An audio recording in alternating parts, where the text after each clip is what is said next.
Good afternoon. My name is Jennifer Vaughn. I am the spokesperson for the Special Envoy for Syria for the United Nations, previously a journalist with Al Jazeera and CNN. I'm very grateful for all of you that made time in your schedule today to join us for this important discussion about preserving truth and the role of journalism, not just in Syria's past, but in its future. I think we're all aware that Syrians have faced 14 years of devastating conflict with immeasurable human cost. Hundreds of thousands of people were killed, disappeared, tortured, died horrific deaths. Millions were displaced, the use of chemical weapons, barrel bombs, indiscriminately killing men, women, children, prolonged sieges, starved entire populations, food and medicine used as weapons of war, the bombings of hospitals, schools, homes erased. And throughout it all, Syrians documented what was happening in real time, both inside the country and out. Today's panel will reflect on how Syrian journalism endured during that time. I'm grateful that we have such an amazing panel with very different and vast experience. To my right is Hadi Al-Khatib, who is the founder of Syrian Archive and the managing director of Mnemonic, an NGO, very well deserved, an NGO that preserves and verifies open source digital documentation of human rights violations. They're not just in Syria, they support efforts around the globe now in Yemen, Ukraine, Iran, Sudan, Israel, and Palestine. Next, we have Lujain Haj Youssef. She's also an award-winning journalist, editor, and media trainer with nearly 2 decades of experience. She's worked across Syria, Yemen, and other conflicts. Her experience includes peace journalism, investigative reporting, gender equity in media, and media governance. She's won several major awards.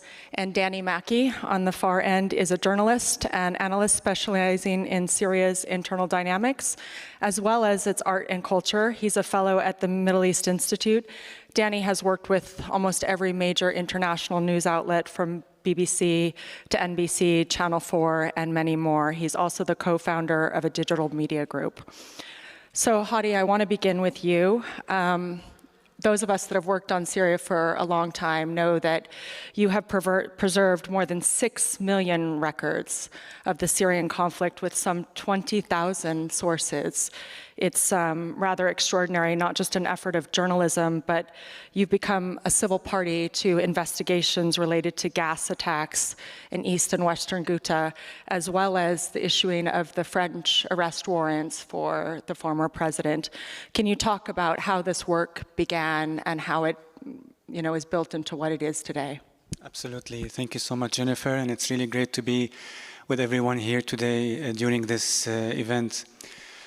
So our work started in 2014 for 2 main things. One of them was we, as Syrians that were forced to be out of Syria, were monitoring information and monitoring what's happening in Syria through the internet and through our contacts there.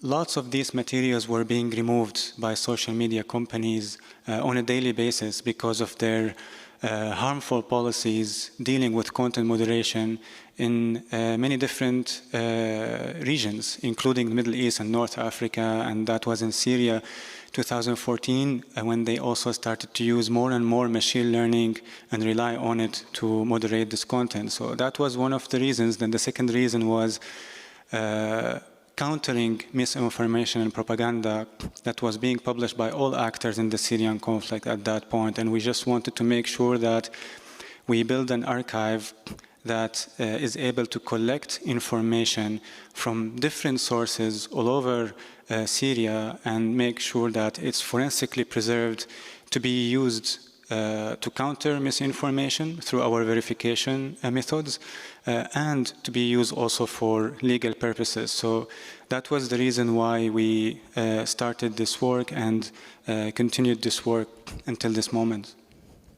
Lujain, your start in journalism was rather different. You were working for the state television for 5 years, so working under one-man rule even before 2011.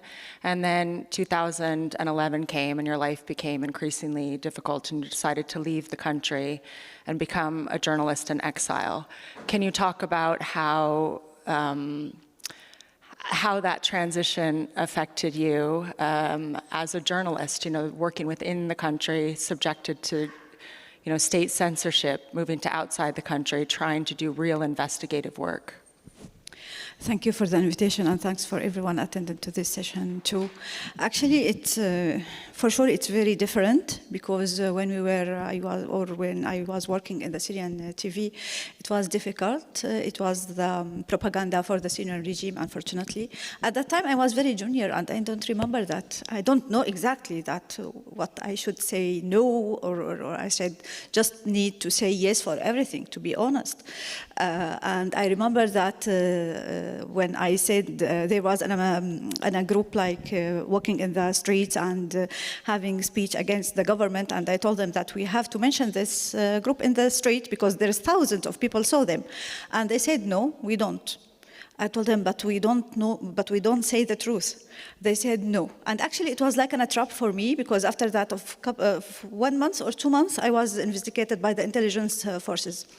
At that time, I didn't understand how the Syrian regime media working in their propaganda because they don't care if like 2,000 or 3,000 of people know the truth while they publishing their propaganda for like around 21 million.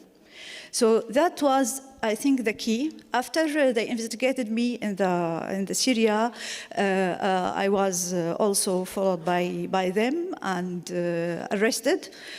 I was lucky at that time because it was just the revolution started and they didn't have this long term. But I can remember the small prison, unless 1 meter by 1.5, just putting 2 cucumbers and some breads with 2 oranges that I peeled them just to breathe because the breath was very disgusting. And even if you want to go like to the toilets, you have to knock the doors all the time. And they say to me, you have to choose 2 times only.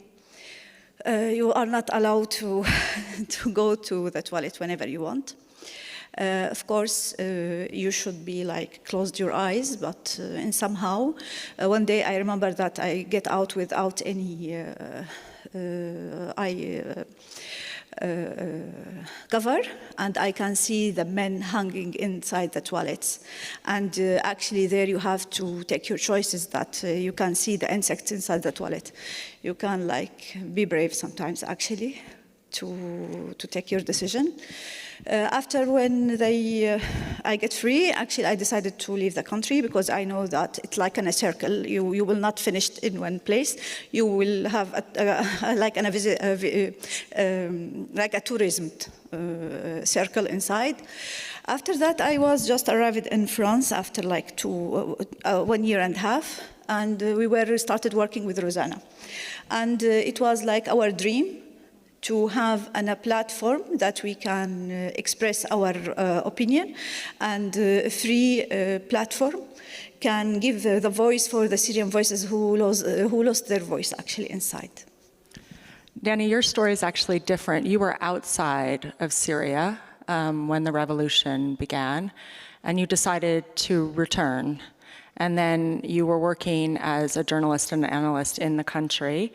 And then you found yourself subject to a travel ban and multiple issues following that, but continued to try to report and were actually in the country on December 8th when the Assad regime fell. Can you talk about your decision about why you decided to return and how you started your reporting career inside the country? Well, firstly, it's a pleasure to be here amongst all these amazing colleagues and this wonderful panel, where I'm sure we've had some really fascinating experiences, and I hope that we can kind of get a lot of important issues from today. I mean, my own history with Syria has been, I was outside of the country initially, and I came back into the country 2013 just to go and see how things were. My opinions actually living in the country were completely different, because this was at a time where there was a lot of fighting happening. This was the peak of all of the unrest happening in the country. And after that, I started doing journalism, and that's where I run into a number of different issues with the regime. Number one, because they don't like journalists to speak about them in any bad way. And number two, the fact that, you know, I was born in Britain, and if you're British, if you're foreign, that immediately subjects you to being either a spy or someone who's working against them, or, you know, at the very minimum, you come from a country that's waging war against the regime. So this was just, you know, the initial kind of ideas. And then I once wanted to leave Syria in 2016, and I couldn't at the borders. So the guards at the borders were basically like, you have to go and see Palestine branch, and I had to go and see another branch for state security. And the main reasons being were articles I'd written, stuff that I'd said on social media, interactions with Western journalists, fixing for Channel 4, for, you know, working as a producer for the BBC as well. And all of that kind of stuff just subjected you to basically being, you know, a target. And I was actually in Damascus when the regime collapsed on December the 8th, and yeah, it was probably the best day of my life. I mean, I'm sure in the future, you know, if I get married, my wedding night will definitely not be better than December the 8th.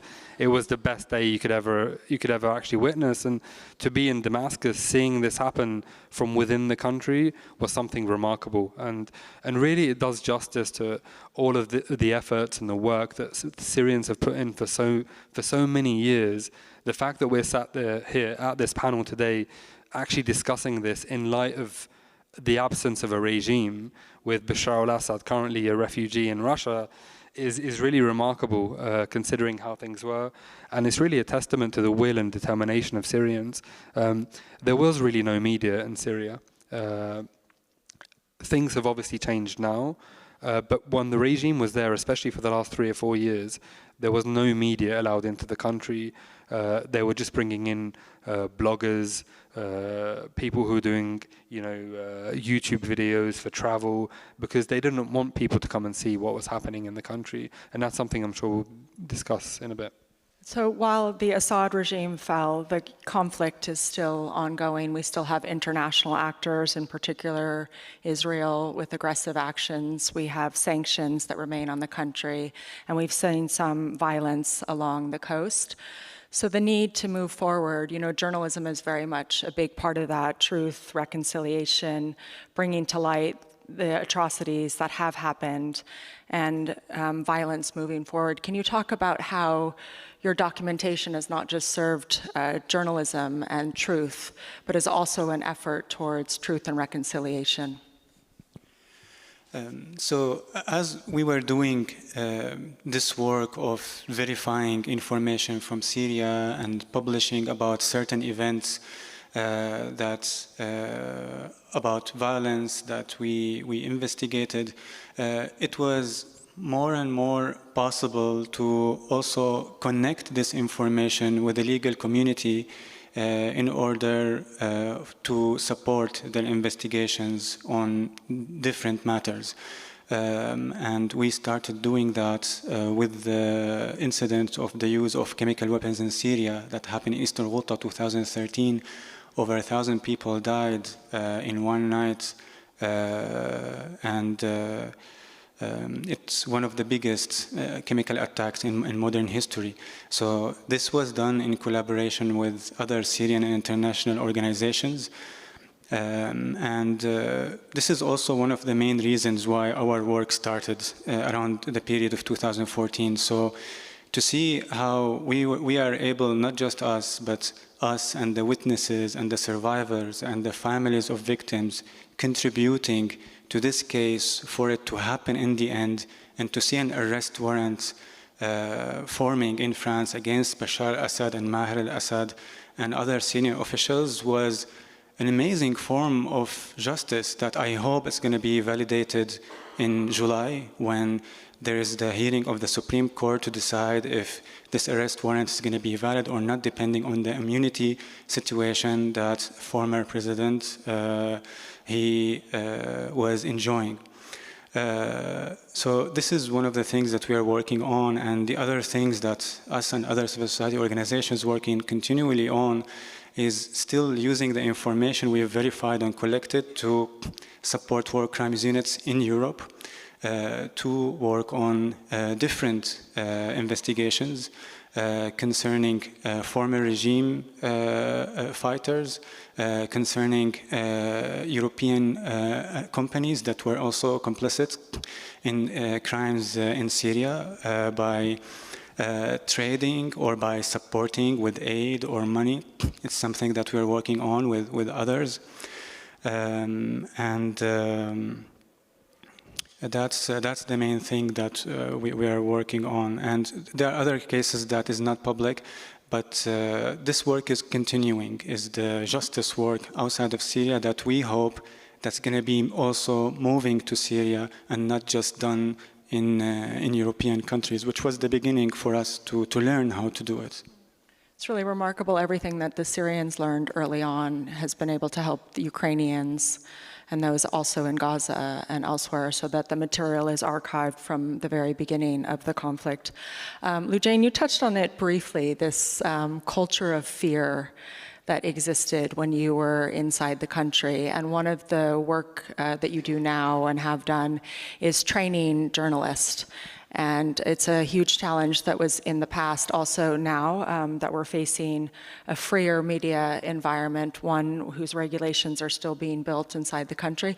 Can you talk about some of the training that you've done and how important it is to do conflict-sensitive training, as well as gender considerations in media training? Yeah, actually, maybe the positive one things that happened to us as a journalist that who lives outside through the last years, it's to have a very good approach to know where the new journalism is being. And I think most of the journalists who is working outside now, they are all like a bridge to transfer the information from outside to inside, especially now because we saw it before when the regime was still there. We couldn't do any training, and even to have a journalism training was like something very dangerous even for the journalist. So we just have some initiatives now. It's more officially. We had one training actually when I visited Syria in January. It was about where's the new journalism is now. And we think that now it's not only new tools in journalism the Syrian journalist needs, but also about the mental thinking about journalism, because we noticed, and even them wants to know how they can work in digital age, how they can work also with using the new tools with AI, with fact checking, with everything.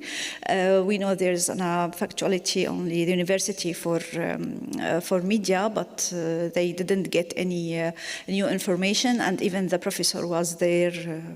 They don't have this experience with the new journalism. So me and a lot of media network, and Rosanna was part of them. We have now scheduling and a program for training. It will be in May and in September also, if the new government allow to us, because I know that our colleagues, they didn't get one of the training, the permission to do one of the training inside. But of course, when you have in a country with already they don't have the rights for the woman, it's very important now to build the information and the capacity to the journalists about the gender issue and how they should treat and write the content with gender lenses. We were also talking this morning about there's this move towards digital journalism, and many of these things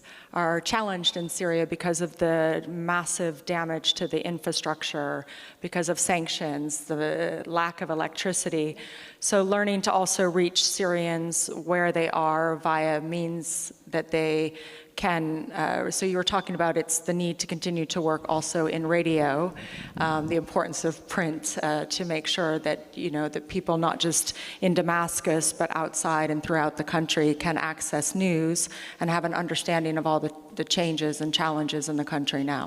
Yes, for sure. And also we are focusing to have journalists from different cities, not only from Damascus, because just focusing in Damascus that they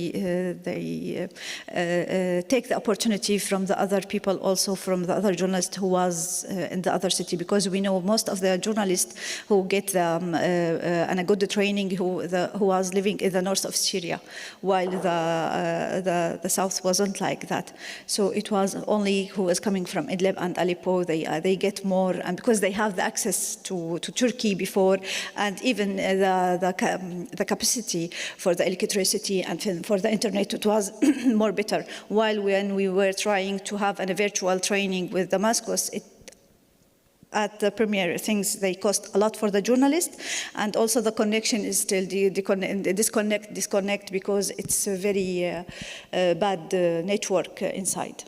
Yeah, during your panel yesterday, I was talking about it takes all day to send a clip of a video. Danny, talking about, again, repression and fear, you were actually in Damascus and were at the presidential palace on December 8th. Can you talk to us about the decision? Do you decide to report? Did Assad really fall? Are the Russians still going to be bombing? What was kind of going through your mind in those moments? And then there was a flood of foreign and international reporters that were coming in, many who have followed Syria for years, many who were coming to Syria for the first time. So also trying to ensure that international journalist ethical reporting. Yeah, I mean, this is definitely not something that you plan for. That's for sure. You really just have to react to the situation. I mean, there's nothing you can actually schedule in advance because no one knew what was going to happen in that exact way. People were discussing, maybe a time period of where after Assad might leave, and there might be like some sort of siege around Damascus, and that all these countries were getting involved. But on the ground, the situation was quickly deteriorating. So really, as soon as Aleppo was kind of liberated, you could see that, okay, this is going in a direction where, the regime is back to square one, basically, and something is going to kick off very soon. And it wasn't really just that week which gave you the indicator that things were bad. It had been growing for a number of years. And the economic situation in particular is something that I was documenting a lot in Damascus, was really reaching a level where, you had hyperinflation almost, the services, the fuel, the gas, basically the regime was economically crumbling from within. And that was something where most people, who's going to want to stay with a regime which has destroyed the Syrian economy, where people really don't have food, they don't have money, they don't have jobs, they don't have an income. State salaries became effectively worthless overnight. So for economically, that was one of the bigger factors which kind of told you that things were going to be really bad. And that's one of the reasons why Assad fell as well, because even his, the segments of the population which had really stood with him didn't really want to fight with him because, the country was wrecked. There was nothing in it for them even, because, it was just an economic freefall. But on the day that Assad fell, it was basically up until around 10 o'clock in the evening, you could see that things were not right in the streets. You had a lack of security patrols, a lack of police. You could sense that things were starting to take a different kind of perspective, and then you just have to make a decision. Do I stay at home? Do I leave? And my decision was just to leave and start taking stories. I went to Amaween Square, took a lot of stories there and videos, and you have to start tweeting about it because a lot of people in Damascus are still at home not knowing what's happening. So you also have a responsibility to show people what's actually happening, and that can only be done from the streets. And then after that, the country just opened up, and all of the foreign media, which people I hadn't seen for years, just flooded back into the country. And then we started to see Syria from within Syria again, and that was something which was really beautiful. Yeah, it is worth reminding that Syria remains one of the largest humanitarian crises in the world. So in addition to all the challenges, it's 17 million people in Syria still require humanitarian aid. 90% of the population still lives in poverty. Talking about international actors, in addition to the government of Syria under the Assad regime, you also had state-sponsored disinformation from Russia and Iran as well, which really polluted the space. Can you talk about how the verification tools that you used not only helped in terms of legal documentation, but helped to dispel some of that misinformation that was fueled at a very large scale? So one of the examples of misinformation was a lot that we have seen when it comes to the chemical weapons used in Syria in many different cases, including August 2013, where we've got many governments mentioning that this is something that never happened and it was all a theater play. And we see articles about this until today, and I think the work on verification and publishing facts about this is important, but more importantly, link it to legal actions, link it to possibilities like, for example, an arrest warrant against the Bashar Assad for this, because he was the mainly responsible. So that's one of the examples. The second example is definitely related to the use of illegal munitions in Syria by the Russian government, the cluster munitions, for example, that were used in thousands of munitions all over Syria. Right now, people in Syria who want to go back to their homes in the northwest, unfortunately, lots of them get injured or even die because of the remnants of the munitions are still there. Thousands of them are still there, and we still don't have the capacity or the equipment, the civil defense in Syria, in order to make sure that demining happen at a large scale. That's very important. That's also we worked on through verification to make sure that we counter this information, that they didn't use cluster munition. And the last example, I think you all have know it, which is related to the attacks of civilian objects like hospitals, where you see governments like the Russian government publishing satellite imagery about these hospitals intact after specific incidents. And we have documented hundreds of these incidents that we documented how it was intentionally targeted. We documented characteristics of intent, that it was a strategy that they wanted to implement in order to force people out of their homes.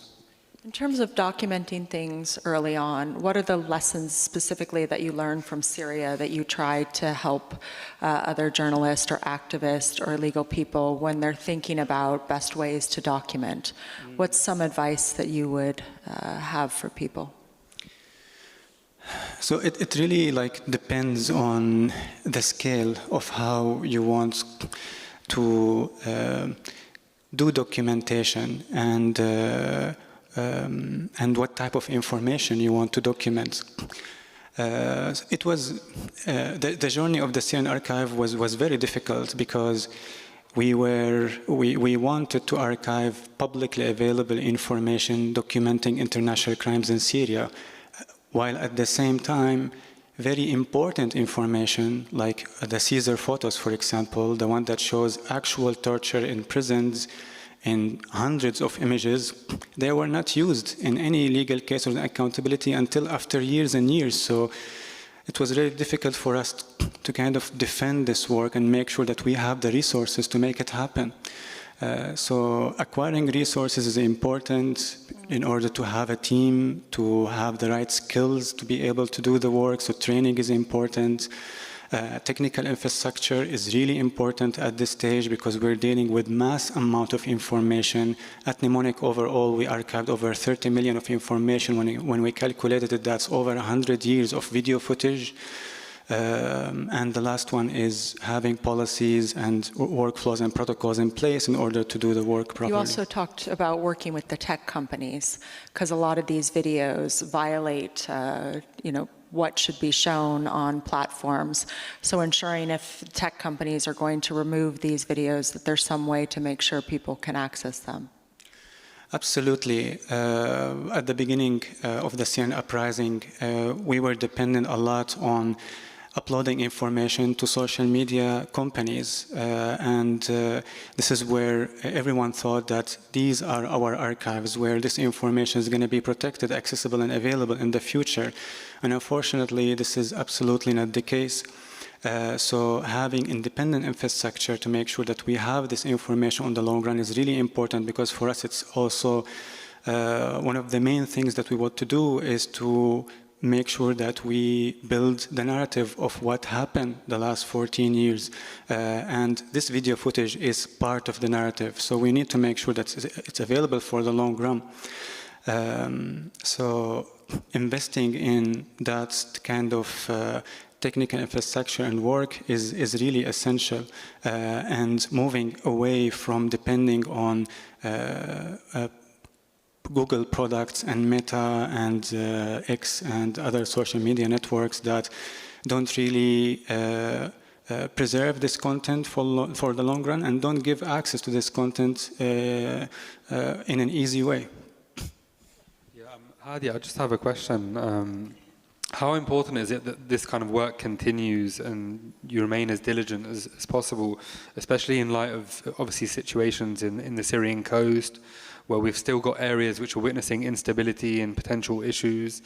How important is it that this documentation process continues, especially in light of seeing a number of outlets and websites which are relatively new, which are posting specifically about the Syrian coast, which might have suspicious histories or be made by suspicious individuals? How important is it that the work that you and others like you are doing to actually keep continuing this, regardless of the fact of location?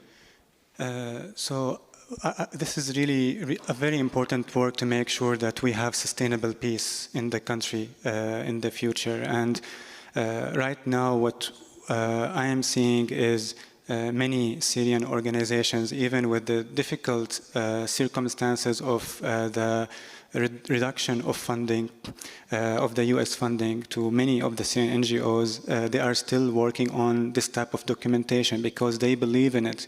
Even also that they are attacked personally wherever they go, because they are working on documenting violations by all actors. This work we are not doing it for the sake of documentation, just doing documentation for the sake of archiving, but for the sake of justice, for the sake of accountability, and for the sake of sustainable peace. Jane, you've talked about the importance of archival and oral history, right? So just not the visuals but actually recording people's testimony via reporting and allowing people to document in their own words what have happened. Can you talk about some of your experiences related to publishing people's stories?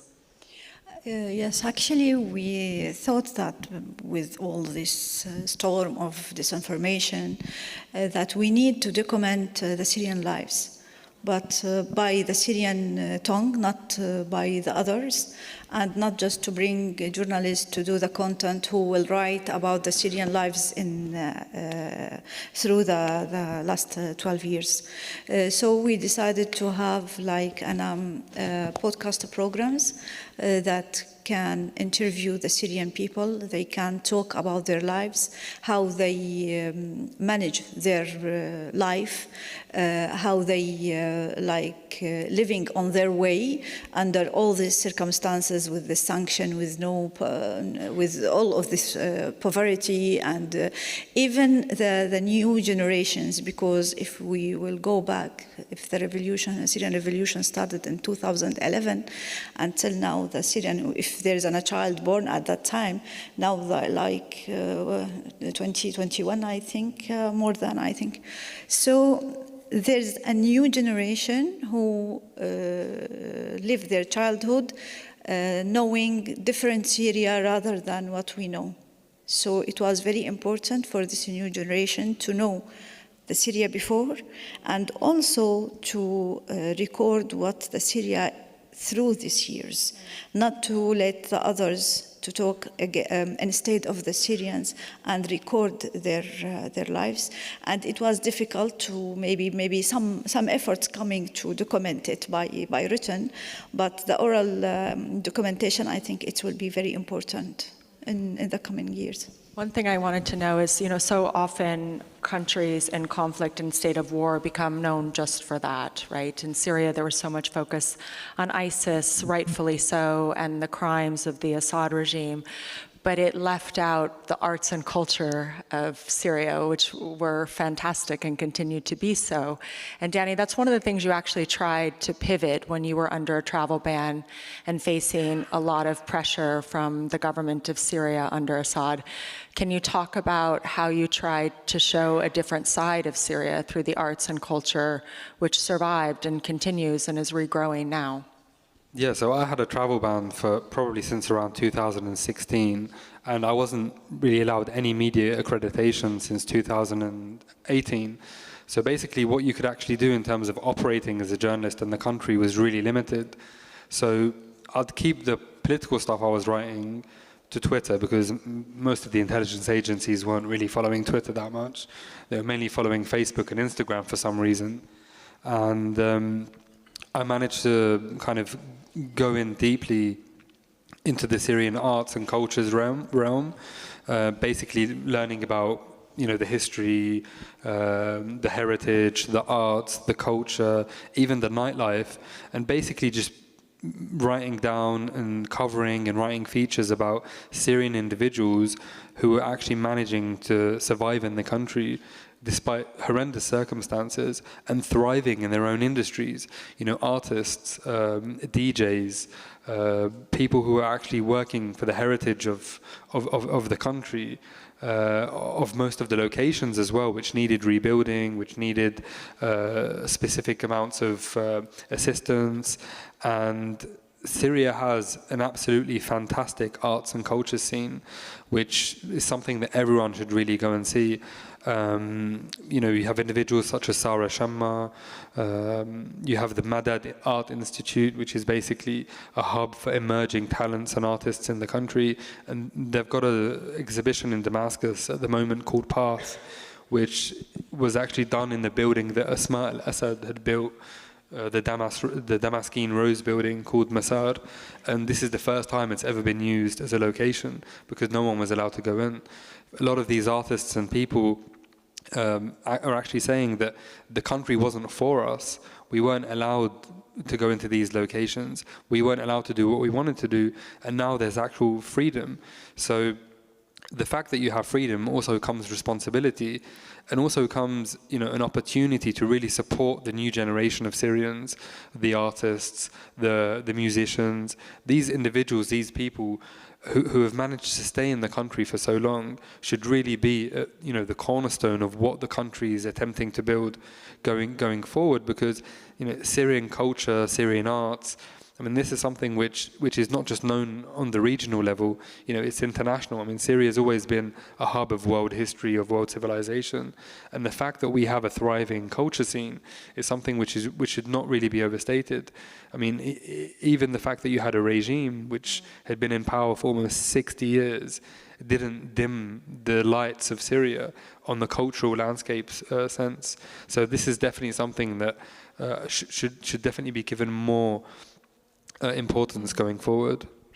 I want to open it up to the audience in just a minute, and I see some excellent Syrian researchers and writers, so I also want to pay tribute to them.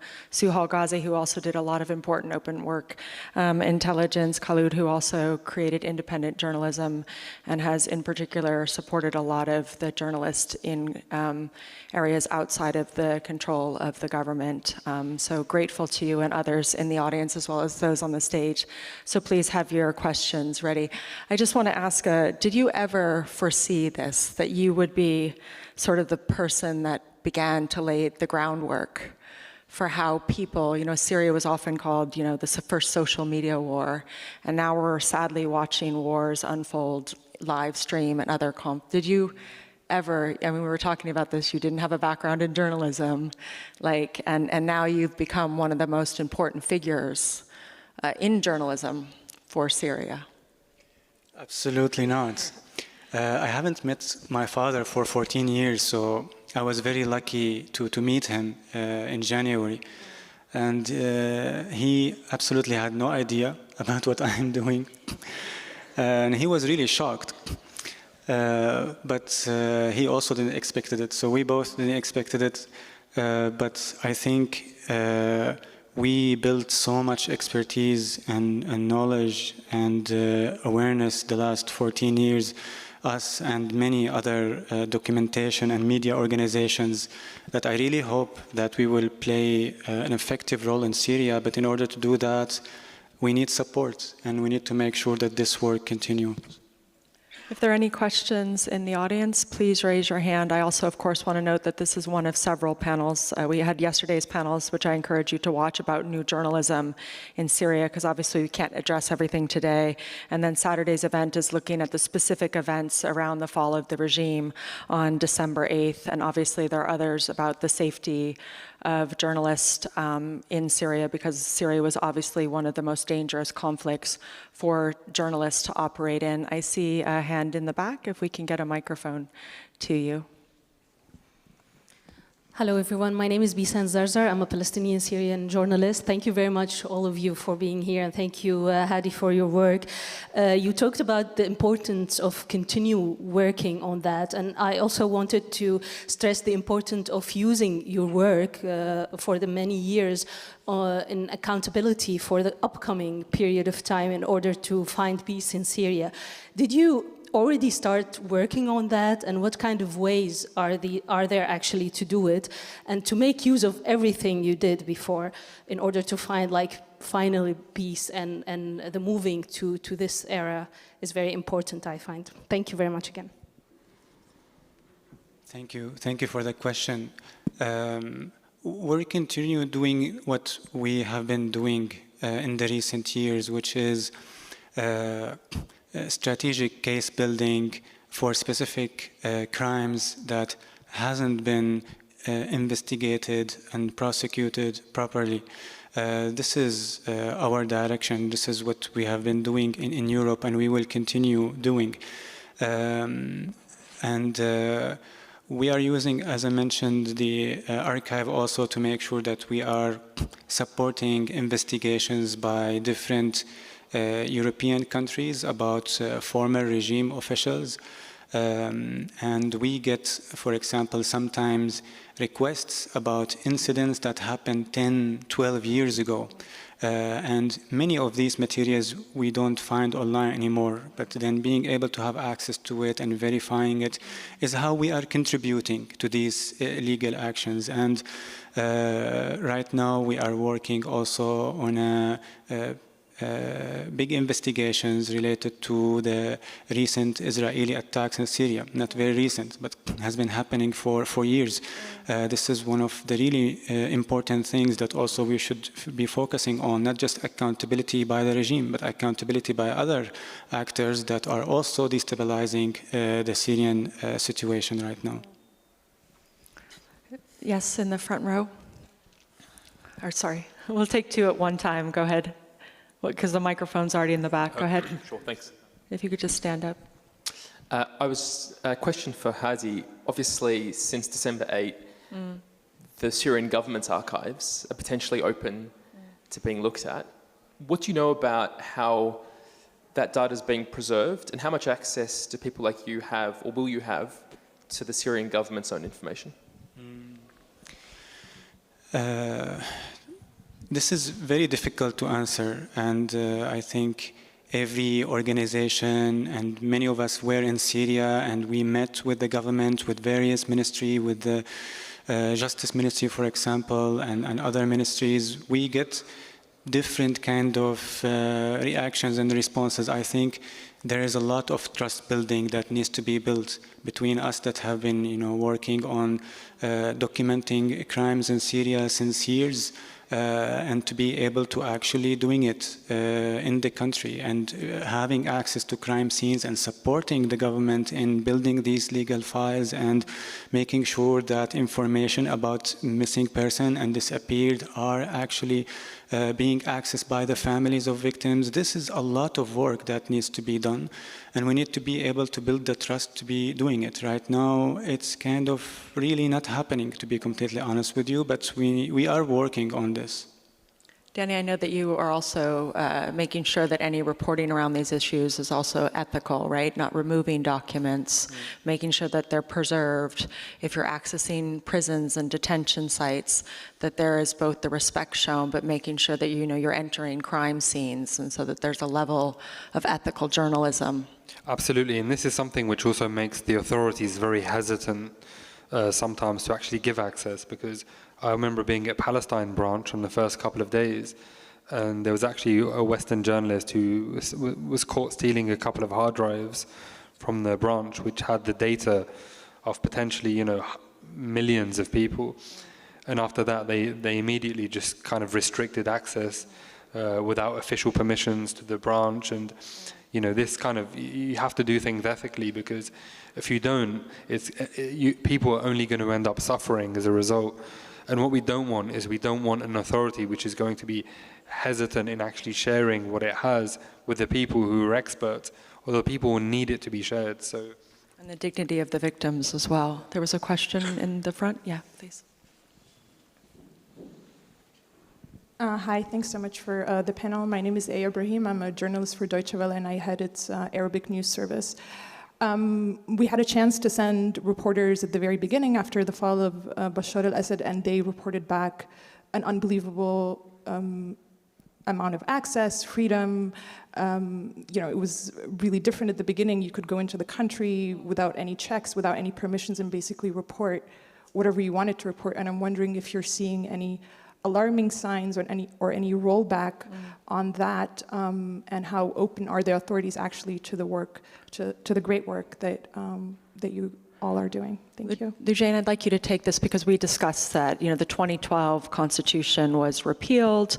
There was sort of a legal vacuum. The interim authorities have now issued a constitutional declaration, which does have mention of media rights, media obligations.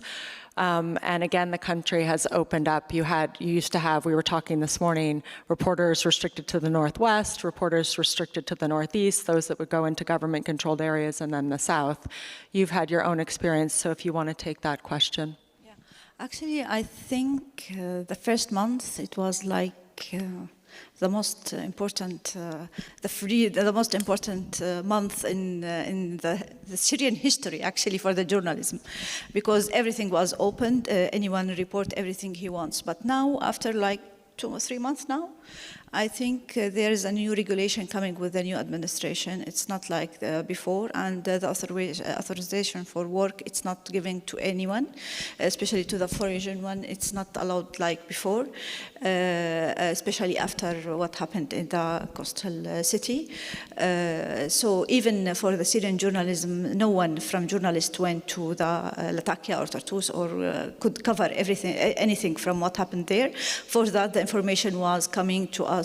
It was not easy, and my colleague here from Al Jamhuriya did a great job also to bring in difficult way, and we can understand how it's very hard to any media platform to publish a story with a testimony without, in these days, without mention the identity of the people, because the identity, it will be also dangerous for this journalist. So imagine, it's the same at the 2011.